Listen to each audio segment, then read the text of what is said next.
Dear students, आज BA part 2 की class में आपका स्वागत।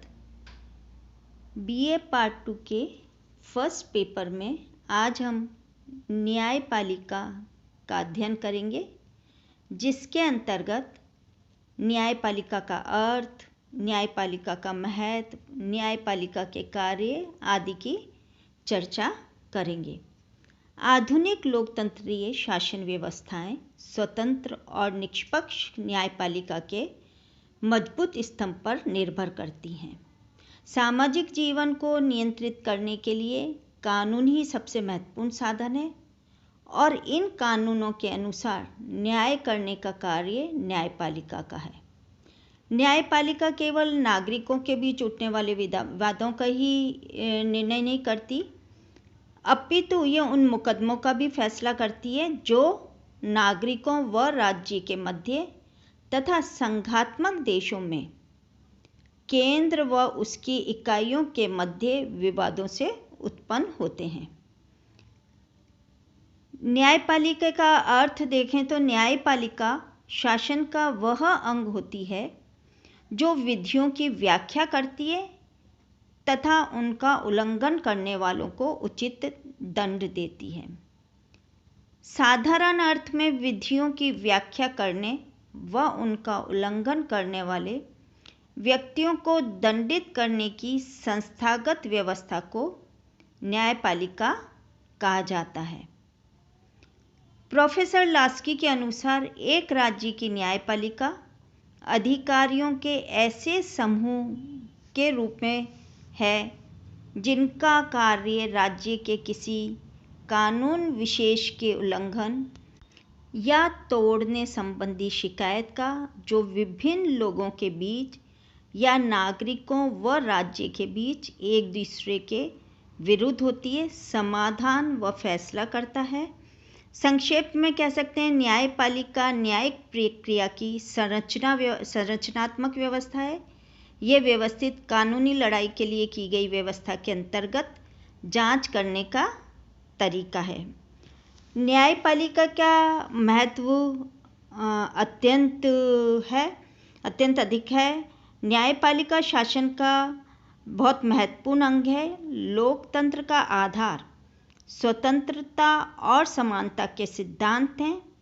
इन सिद्धांतों की रक्षा समुचित न्याय व्यवस्था के बिना नहीं हो सकती। न्यायपालिका नागरिकों के अधिकारों की रक्षा करती है। ये विधायिका द्वारा निर्मित कानूनों की व्याख्या करती है और कानून का उल्लंघन करने वालों को उचित दंड देती है। यदि किसी राज्य में उचित और निष्पक्ष न्यायपालिका नहीं है तो अधिकारों की सुरक्षा खतरे में रहती है। न्यायपालिका नागरिकों के अधिकारों, स्वतंत्रताओं और संविधान की संरक्षक मानी गई है। न्यायपालिका के अभाव में समाज में चोरों, डाकुओं तथा समाज कंटकों का सज्जनों और निर्बलों की संपत्ति पर अधिकार हो जाएगा। इससे समाज में अन्याय फैल जाएगा। अतः किसी भी प्रजातांत्रिक राज्य में समाज और शासन को मर्यादित रखने के लिए न्यायपालिका का महत्व सर्वोपरि है। निष्पक्ष और शीघ्र सुलभ न्याय ही लोकतंत्र को साकार कर सकता है। सभी लोकतांत्रिक देशों में नागरिकों को विभिन्न मौलिक अधिकार प्रदान किए जाते हैं। इन अधिकारों की रक्षा के लिए न्यायपालिका का अस्तित्व आवश्यक है, अन्यथा मौलिक अधिकार निरर्थक हो जाएंगे। संघात्मक देशों में तो स्वतंत्र न्यायपालिका की उपस्थिति और भी अपरिहार्य है। इन देशों में न्यायपालिका केंद्रीय सरकार और उसकी इकाइयां यानी कि राज्यों और विभिन्न इकाइयों के मध्य उत्पन्न आपसी विवादों का समाधान करती है। आधुनिक युग में न्यायपालिका का महत्व अधिक बढ़ गया है। नागरिकों, सरकार और राज्य की गरिमा को बनाए रखने में न्यायपालिका की भूमिका अपरिहार्य मानी जा सकती है। न्यायपालिका के कार्यों का अध्ययन करें तो न्यायपालिका के कार्य जो हैं वो राजनीतिक व्यवस्था की प्रकृति और मांग के अनुरूप अलग अलग तरह के होते हैं, लेकिन फिर भी कुछ सामान्य कार्य हैं जो सभी तरह की व्यवस्थाओं में पाए जाते हैं। पहला जो है वो न्याय प्रशासन। न्यायालयों का पहला और सबसे अधिक महत्वपूर्ण कार्य न्याय प्रशासन करना है। न्यायालय दीवानी, फौजदारी और संवैधानिक मुकदमों में अपना निर्णय देते हैं, जिसमें विवादग्रस्त पक्ष अपने अपने तर्क प्रस्तुत करते हैं। दूसरा जो कार्य है वो कानूनों की व्याख्या से संबंधित है। न्यायपालिका का ये सर्वोपरि महत्व का कार्य है। व्यवस्थापिका द्वारा जिन विधियों का निर्माण किया जाता है उनके अभिप्राय का स्पष्टीकरण कानूनों की व्याख्या के कार्य के अंतर्गत न्यायपालिका द्वारा किया जाता है। कानूनों की भाषा अनेक बार विवादास्पद होती है। इनके अर्थ में विभिन्न पक्षों में सहमति नहीं हो पाती है। इस प्रकार की परिस्थितियों में कानूनों की आधिकारिक व्याख्या का कार्य न्यायपालिका के द्वारा ही किया जाता है। न्यायपालिका का एक और जो कार्य है वो नागरिक अधिकारों की रक्षा करना है। न्यायालय नागरिकों की रक्षा करते हैं। कई राज्यों में नागरिकों के मौलिक अधिकारों का उल्लेख संविधान में दे दिया जाता है ताकि उसे संविधान और न्यायपालिका का संरक्षण प्राप्त हो सके। ऐसी स्थिति में ये न्यायपालिका का विशेष उत्तरदायित्व होता है कि वह इस बात का ध्यान रखे कि सरकार का कोई अंग इन अधिकारों का अतिक्रमण न करे। न्यायपालिका का एक और जो प्रमुख कार्य है वह है अभियोगों का निर्णय। न्यायपालिका का मौलिक दायित्व कानून का उल्लंघन करने वाले लोगों को दंडित करने का है। व्यवस्थापिका द्वारा पारित और कार्यपालिका द्वारा कार्यान्वित विधियों की अवहेलना करने वाले नागरिकों के विरुद्ध जो अभियोग प्रस्तुत किए जाते हैं उनका निर्णय न्यायपालिका द्वारा किया जाता है। इसके अतिरिक्त नागरिकों के पारस्परिक झगड़ों तथा नागरिकों और सरकार के बीच उत्पन्न विवादों के बारे में न्यायालय में जो वाद प्रस्तुत होते हैं उनका निर्णय भी न्यायपालिका द्वारा किया जाता है। संविधान की रक्षा करने का उत्तरदायित्व न्यायपालिका का होता है। यदि विधायिका ऐसा कानून पारित करती है जो संविधान की भावना के प्रतिकूल है तो न्यायपालिका उस कानून को असंवैधानिक घोषित कर सकती है। इसे न्यायिक पुनर्निरीक्षण कहते हैं। न्यायिक पुनर्निरीक्षण से अभिप्राय यह है कि न्यायालय किसी विधायी या प्रशासनिक उपाय की संवैधानिक वैधता का परीक्षण कर सकते हैं और उसके पश्चात उसे पूर्ण या आंशिक रूप में शक्ति बाह्य या शक्ति आंतर घोषित कर सकते हैं। न्यायपालिका का एक और दायित्व परामर्श संबंधी कार्य है। अनेक देशों में इस प्रकार की व्यवस्था है कि देश की कार्यपालिका किसी संवैधानिक या वैधानिक विषय पर किसी भ्रम की स्थिति में न्यायपालिका से सलाह मांग सकती है। जैसे भारत के संविधान में ये व्यवस्था है कि यदि किसी समय राष्ट्रपति को प्रतीत हो कि विधि या तथ्य का कोई ऐसा विषय उत्पन्न हुआ है अथवा उसके उत्पन्न होने की संभावना है जो इस प्रकार का और ऐसे संवैधानिक महत्व का है कि उस पर उच्चतम न्यायालय की राय प्राप्त करना अभीष्ट है, तो वह उस प्रश्न को उस न्यायालय के समक्ष विचारार्थ सौंप सकेगा तथा वह न्यायालय ऐसी सुनवाई के पश्चात जैसे कि वह उचित समझे राष्ट्रपति को उस पर अपनी राय प्रतिपादित कर सकेगा। भारत के राष्ट्रपति को यह अधिकार भी है कि वह केंद्र, राज्य या एक से अधिक राज्यों के बीच किसी भी विवाद के प्रश्न पर उच्चतम न्यायालय से राय मांग सकता है। संघात्मक व्यवस्था की रक्षा से संबंधित न्यायपालिका का महत्वपूर्ण कार्य है। संघ शासन व्यवस्था में केंद्र तथा राज्यों में शक्तियों का विभाजन होता है। कभी कभी संघीय इकाइयों में आपस में अथवा संघ तथा अन्य इकाइयों में विवाद की स्थिति उत्पन्न हो जाती है। संघीय न्यायालय की सर्वोच्चता इसलिए स्थापित की जाती है कि इन विवादों में उसका निर्णय ही मान्य होगा। इस प्रकार न्यायपालिका संघ में किसी को भी क्षेत्राधिकार का उल्लंघन नहीं करने देती है। विधान संबंधी कार्य भी न्यायपालिका के हैं। विधि निर्माण व्यवस्थापिका का कार्य है। तथापि विभिन्न मुकदमों के निर्णय के सिलसिले में न्यायपालिका कानूनों की जो व्याख्या करती है, उन व्याख्याओं से ही कतिपय कानूनों का निर्माण हो जाता है। प्रशासनिक कार्य भी न्यायपालिका के हैं। न्यायालय अपने कर्मचारियों की नियुक्ति करते हैं, न्यायालय की कार्यवाही से संबंधित प्रक्रिया का निर्धारण करते हैं और उन्हें छोटे छोटे नियमों को लागू करने का अधिकार है।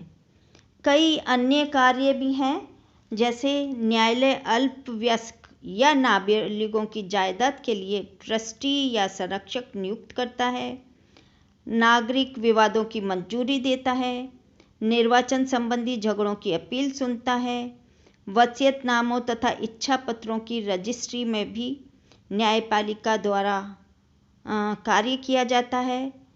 इन्हें न्यायालयों के अर्धन्यायिक कार्य कह सकते हैं।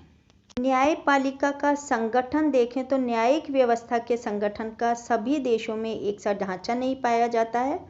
एकात्मक और संघात्मक राज्यों में पाई जाने वाली न्यायिक व्यवस्था के ढांचे में अंतर पाया जाता है। वहीं साम्यवादी और अधिनायकवादी व्यवस्था के न्यायिक ढांचे में भी अंतर देखने को मिलता है। लेकिन फिर भी प्राय सभी देशों की न्यायिक व्यवस्था के संगठन में जो मुख्य रूप से विशेषताएं पाई जाती हैं, उसमें नंबर 1 पिरामिड की भांति संरचना। प्राय सभी देशों में न्यायपालिका का संगठन पिरामिड की तरह होता है। सभी देशों में न्यायपालिका का संगठन एक ऐसी श्रृंखला के रूप में होता है जिसमें निम्न स्तर के न्यायालयों के ऊपर उच्च स्तरीय न्यायालय होते हैं और सबसे ऊपर सर्वोच्च न्यायालय होता है। दूसरी जो इसकी विशेषता है वो है सर्वोच्च न्यायालय में पीठ व्यवस्था। प्राय सभी देशों में सर्वोच्च न्यायालयों में बेंच व्यवस्था का प्रावधान रहता है। बेंच व्यवस्था में हर न्यायाधीश को जांच करने, बोलने व निर्णय देने की स्वतंत्रता है। सामान्य और प्रशासनिक न्यायालयों की व्यवस्था। कुछ देशों में 2 प्रकार के न्यायालय पाए जाते हैं, सामान्य और प्रशासनिक न्यायालय। इन देशों में ये माना जाता है कि व्यक्ति की नागरिक के रूप में और प्रशासनिक अधिकारी के रूप में अलग अलग भूमिका होती है। इसलिए सामान्य नागरिक के मुकदमों की सुनवाई हेतु सामान्य न्यायालय तथा प्रशासनिक अधिकारियों के मुकदमों की सुनवाई हेतु प्रशासनिक न्यायालय होने चाहिए। विशेषीकृत न्यायालय। कुछ देशों में न्यायालयों का संगठन विशेषीकरण के आधार पर होता है। इन देशों में दीवानी, फौजदारी, प्रशासनिक और संवैधानिक मामलों के अलग अलग विशेषीकृत न्यायालय होते हैं। पश्चिमी जर्मनी में दीवानी, फौजदारी, प्रशासनिक और संवैधानिक मामलों में अलग अलग न्यायालय हैं। अब हम न्यायिक पुनर्निरीक्षण यानी कि जुडिशियल रिव्यू की चर्चा करेंगे। न्यायिक पुनर्निरीक्षण क्या है? न्यायिक पुनर्निरीक्षण का अर्थ यानी कि न्यायालय की सर्वाधिक महत्वपूर्ण शक्ति न्यायिक पुनर्निरीक्षण का अधिकार है। न्यायिक पुनर्निरीक्षण का अर्थ है न्यायालय द्वारा कार्यपालिका और व्यवस्थापिका के कार्यों की वैधता की जांच करना। न्यायिक पुनर्निरीक्षण न्यायालय द्वारा अपने समक्ष पेश विधायी कानूनों तथा कार्यपालिका अथवा प्रशासनिक कार्यों का वह निरीक्षण है जिसके द्वारा वह निर्णय करता है कि क्या ये एक लिखित संविधान द्वारा निश्चित किए गए हैं अथवा उन्होंने अपनी शक्तियों से बढ़कर कार्य किया है या नहीं। भारत के संदर्भ में न्यायिक पुनर्निरीक्षण की बात करें तो भारतीय संविधान में न्यायिक पुनर्निरीक्षण के सिद्धांत का उल्लेख संविधान के उपबंधों में कहीं नहीं मिलता है। फिर भी न्यायिक निरीक्षण के सिद्धांत के आधारभूत तत्वों की मौजूदा स्थिति के कारण इस सिद्धांत का स्वतः विकास हुआ है। साधारणतः न्यायिक निरीक्षण की 3 अपरिहार्य शर्तें हैं। नंबर 1, लिखित तथा कठोर संविधान। सेकंड, केंद्र तथा राज्यों के मध्य शक्ति का विभाजन। थर्ड, मौलिक अधिकारों की व्यवस्था। भारतीय शासन विधान जो है इन सभी शर्तों को पूरा करता है, यानी कि ये सभी शर्तें भारतीय शासन विधान द्वारा पूरी होती हैं। कार्यपालिका तथा संसद के उन कार्यों या विधियों को असंवैधानिक घोषित किया जो संविधान के प्रावधानों के विरुद्ध थे। भारतीय संविधान के अनेक प्रावधानों में न्यायिक पुनरावलोकन के अधिकार का सुदृढ़ आधार उपलब्ध है, जिससे परोक्ष रूप से ये निष्कर्ष निकाला जा सकता है कि संविधान निर्माता सर्वोच्च न्यायालय को ऐसे अधिकार सौंपने के इच्छुक रहे। अनुच्छेद 13 में ये प्रावधान किया गया है कि यदि किसी कानून द्वारा राज्य मूल अधिकारों का उल्लंघन करता है तो उस कानून को अवैध घोषित किया जा सकता है। संविधान के अनुच्छेद 32 द्वारा अपने मूल अधिकारों का उल्लंघन होने पर कोई भी नागरिक संवैधानिक उपचार प्राप्त करने के लिए सर्वोच्च न्यायालय की शरण ले सकता है। इस प्रकार सर्वोच्च न्यायालय मौलिक अधिकारों के संरक्षण के लिए कार्यपालिका और संसद के द्वारा निर्मित कानूनों का पुनरावलोकन कर सकता है। संविधान के अनुच्छेद 246 के अंतर्गत संघ और राज्यों की विधायी सीमा का उल्लेख किया गया है। सर्वोच्च न्यायालय ऐसे किसी भी कानून को अवैध घोषित कर सकता है जिससे संघ अथवा राज्यों ने अपने क्षेत्राधिकार को तोड़ा हो। इसका अभिप्राय यह है कि यदि संघ सूची के विषयों पर कोई राज्य कानून बनाता है तो वह कार्य संविधान के प्रतिकूल होगा और सर्वोच्च न्यायालय उसे अवैधानिक घोषित करेगा। संविधान के अनुच्छेद 254 में ये प्रावधान किया गया है कि समवर्ती सूची के किसी विषय पर यदि किसी राज्य विधानसभा द्वारा निर्मित कानून संघ संसद द्वारा निर्मित किसी कानून से संघर्ष में है तो राज्य का कानून अवैध माना जाएगा। संविधान के अनुच्छेद 368 के अनुसार संविधान में संशोधन का अधिकार एकमात्र केंद्रीय संसद को ही प्रदान नहीं किया गया है, अपितु उसमें राज्य विधानसभाओं की भी निश्चित भूमिका का उल्लेख है। यदि कोई संशोधन विधान की प्रक्रिया के अनुसार नहीं होता तो न्यायालय उसे अवैध घोषित कर सकता है।